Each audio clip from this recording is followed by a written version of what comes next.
Hey guys, welcome back to another video. In today's tutorial, I'll show you exactly how to cancel a YouTube channel membership step by step. Sometimes you may join a channel to support a creator or access exclusive content, but later you may decide to cancel, and that's totally okay. Now let's walk you through how to do it. First, open the YouTube app or go to youtube.com on your browser. Make sure you are signed into the Google account used to purchase the membership.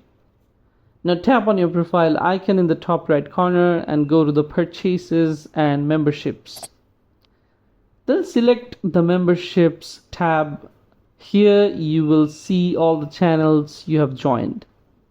Find the channel you want to cancel and tap or click on Manage Membership, then hit Cancel Membership and follow the confirmation steps.